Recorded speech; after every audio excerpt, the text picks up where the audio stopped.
Yeah. All I need is one mic. Yeah. All I need is one mic. Hey everybody, welcome back to One Mic, where I watch shit so you don't have to. And today I'm here to talk about the new HBO Max original series, Hacks. So before I get started, I kind of want to apologize to you guys. I've been off for nearly a week. I try to drop 4 or 5 videos a week, but in the last 2 videos I talked about, maybe not even last 2, might have been more than that. I talked about the throat issues I was having, the cough, all that stuff. That kind of manifested into like a full-blown cold. So I had to take a couple of days off to just kind of relax. But I'm back and I got a lot of content coming up.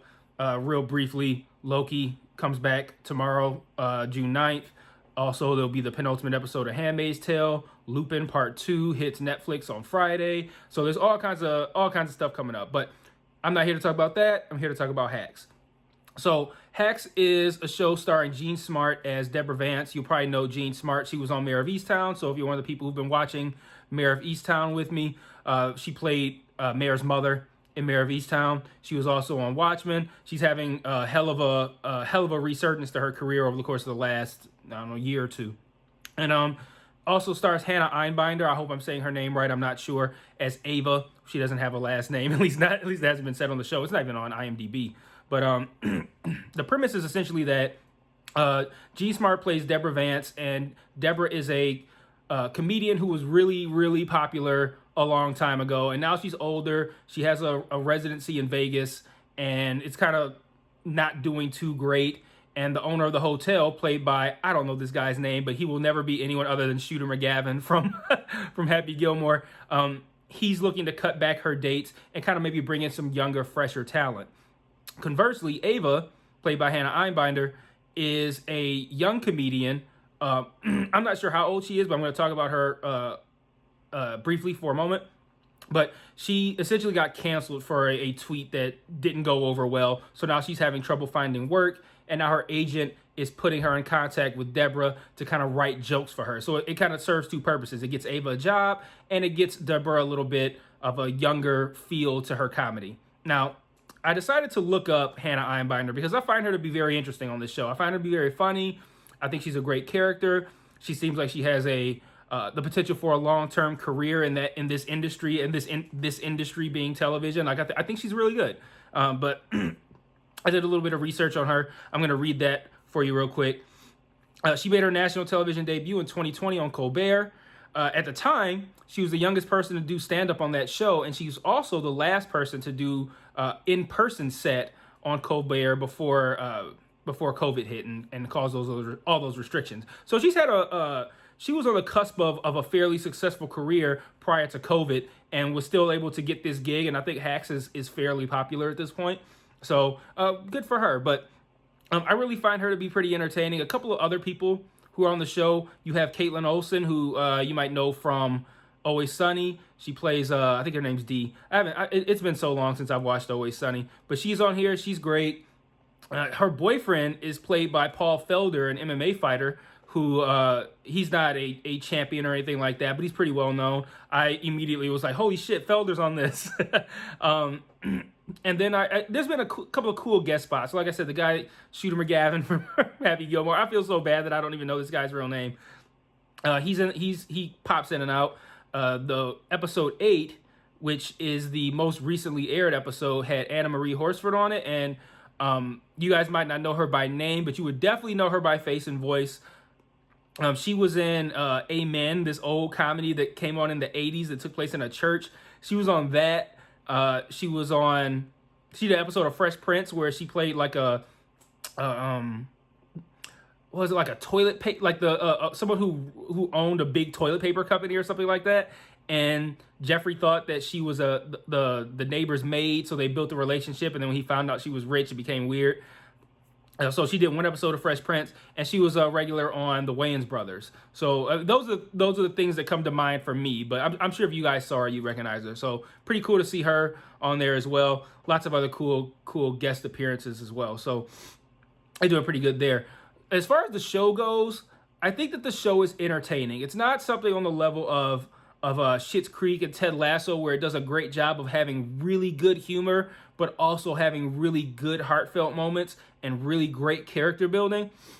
We don't get that to that degree on this show, but it is still a pretty entertaining show, right? So far 8 episodes have aired. The last 2 will hit HBO Max on Thursday. So that's 10 30-minute episodes. That's 5 hours of binging content, right?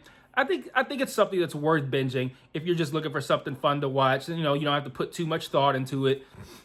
And you're looking for something that's entertaining. It is entertaining. It's not side-splittingly funny. It's not something where I'm going to sit here and be like, you have to watch this, like I did with Schitt's Creek and with Ted Lasso, where I'm like, these are incredible comedies. But it is real. It is fun. I don't feel like it's a show built for multiple seasons. I kind of feel like this is just one season for this, and I'm interested in the fact that it seems like HBO is doing that a lot lately, where you got The Flight Attendant, which garnered multiple nominations. I didn't particularly care for it, but it garnered multiple nominations. I think it was like Golden Globes and Emmys. I'm not certain, but that was really only like a 1 season kind of show. Even Mayor of Easttown, wildly successful for HBO, but limited series finale. It's all done. That's it. And even if it wasn't, that's not a show built for multiple seasons either. So I've noticed that HBO has been doing that a lot lately, putting out these limited series that are kind of built for these moments, right? Where you get 2 months of talkable content that you could chat about over the water cooler or over Zoom during COVID. And that's really all that they have planned for it. So I don't know if this is something that's going to extend into multiple seasons, but it is funny. I really like the banter between them two. And I think that's the best aspect of the show is the banter between Deborah and Ava, because you get like a older person's worldview and style of comedy versus a really young person's worldview and style of comedy, and the clash, the water and oil mixture is very interesting at times. There's references that Ava makes that I don't even get, and I can't say I don't even get like I'm also however old she is.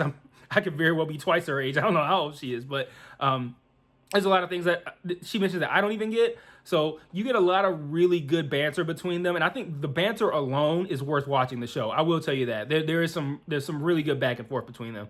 Also, Deborah has an assistant named Marcus, and I don't know this guy.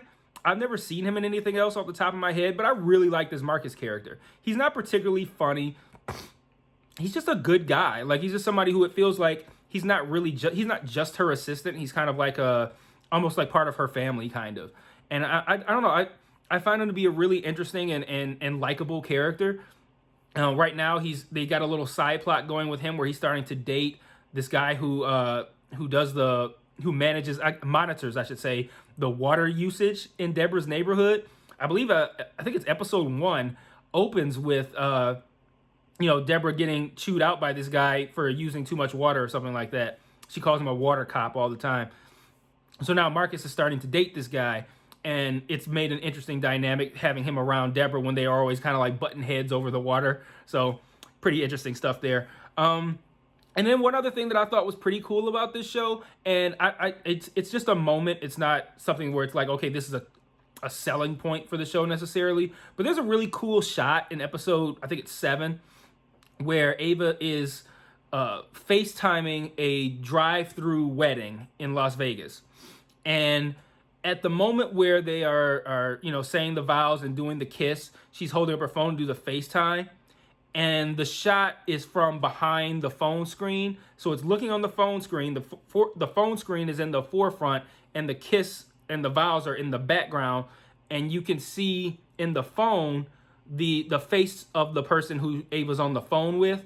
And I thought that was a really creative shot. Like, not necessarily creative, like, oh, how'd you come up with that? It looked like she was FaceTiming. It's a pretty reasonable thing to think of, but it looked nice on camera. It was kind of cool because typically when you see somebody through a phone, when you see a shot that goes through a phone, you're seeing what the phone is seeing, so it essentially would be like, if you're looking at the phone screen, you would see the two people kissing in the background. But since it was a FaceTime call, you're seeing the face of the person who's watching the kissing. And I thought that was a really nice touch. So really, it does have its moments. It has some heartfelt moments. It has some moments where Jean Smart's character Deborah is really shitty to Ava, and Ava's going through a lot. So it has some drama to it as well. So I'd say all in all, I look at it as something where it's like, You got 5 hours. Maybe you spread it out over a weekend, 2.5 here, 2.5 there, and it's entertaining. It's not something where it's like, go watch this right away, but it's something where, I could see it having some value. I'm generally not too much of a comedy guy. So for me to sit here and say I think it's worth watching is a pretty strong endorsement. And it probably means that a lot of you will like it better than I did. Because, again, I'm not big on comedies. But that could also be why I heap such praise upon Schitt's Creek. Because I think Schitt's Creek is fucking brilliant. So this Schitt's Creek and Ted Lasso kind of set the bar a little too high for me, coming back into watching comedies, because I kind of got away from it. I think the last thing I watched before Schitt's Creek that was a comedy was probably like Brooklyn Nine-Nine and New Girl, which both shows I enjoyed, but they're more in the vein of this, where it's kind of like, just good, like, oh, this is a nice little 30 minutes to enjoy these characters that I know, ha ha ha, and it's fun. Whereas like Schitt's Creek and Ted Lasso are on an entirely different level. So all in all, I think it's worth watching.